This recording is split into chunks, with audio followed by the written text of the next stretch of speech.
So, when you have a piece of origami paper like this, it's really easy to make a paper crane, but I'm going to teach you a few tips and tricks to make it a little easier. First, choose the side that you want on the outside of the crane. For me, I'm going to use this side rather than this side. So this is the outside of the crane, and you take these 2 points and just make them kiss together, and fold a triangle. Some folds that you do, then flip it over and fold it in half. Some folds that we do are going to make it easier for future folds to happen, and that's what we're doing right now. Open it up, turn it, and fold it in half the other way.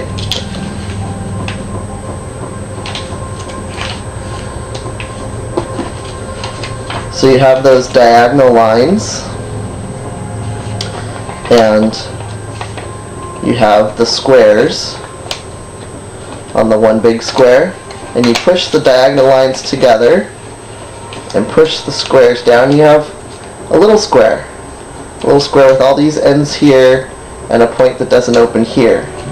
And you put the ends that are open towards you, fold it up into a triangle here, and this again is going to form a crease that's going to help us with the rest of it, because it makes a line. When you fold that triangle, it makes a line right down the middle. And then we're going to make a kite shape. We're still having the end with all the openings down towards you, making a kite shape by folding this edge in towards the middle line.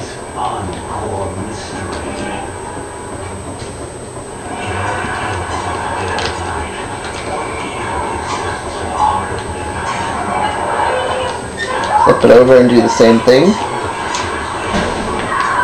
And of course, the more carefully you do all these folds, the better your crane will come out looking.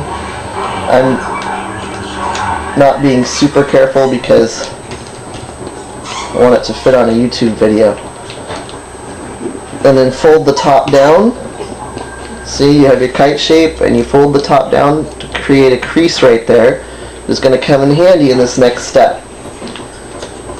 In this next step, we're going to lift this top piece, we're going to open the kite shape up and lift this top piece while holding down all the other corner, and use your finger to just push it down, and because of this crease you made right here, it's going to lay down flat, and as it does, it's going to turn itself into a little diamond shape, which you then flatten out.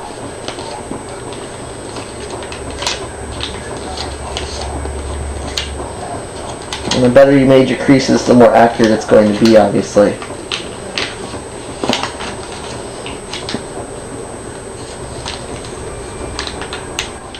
You can go back in and make it a little more accurate if you'd like. Have your diamond shape. Flip it over. You have your little kite shape here. See?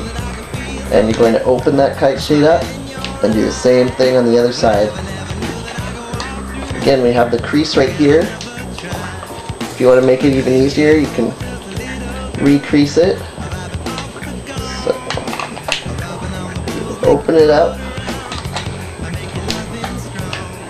and it just naturally sort of folds into that diamond shape.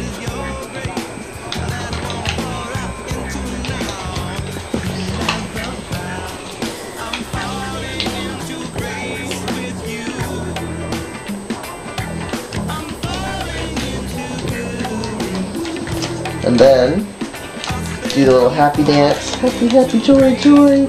It tells you where the bottom is. See, we have our diamond shape. The bottom of it is down here. It's the part that's open. And we put our fingers in between the creases on the side and open it back up like that, folding it over. And you can just gently crease this part. These parts don't really need to be folded down that much, other than to kind of keep the coyote shape. See, we have the ears and the nose. There's a little coyote face. We're going to make the coyote face even uglier or narrower, and we're going to fold it in on itself like we did when we were folding the kite, making little points down here, folding it in towards that middle line, that crease that we made earlier. So it gives you the little narrow. Here we have the narrow coyote face. Little ears up here, his nose down here. We're going to fold his nose up towards his ears, flip it over, and fold the nose up towards the ears again. Then we're going to put our index finger and here in the middle, put our middle finger in that crease, thumb in that crease. Same thing on the other side, and just pinch, fold. As you do that, these two pieces that you folded up into there get folded in half. These become the wings, and this on the inside comes the head and the tail. So we pull the head out and crimp it to make it stay. Pull the tail down a bit as well and crimp it to make it stay. And then you bend the head forward, and you're going to do what's called an inverse fold, which basically means you fold the head in half, like you tuck its little middle down and then crimp to make it stay. Then you fold the wings down. See how narrow the body is? When you give them a tug, it pops it out, and then it can stand on its own. And that's how you fold a paper crane.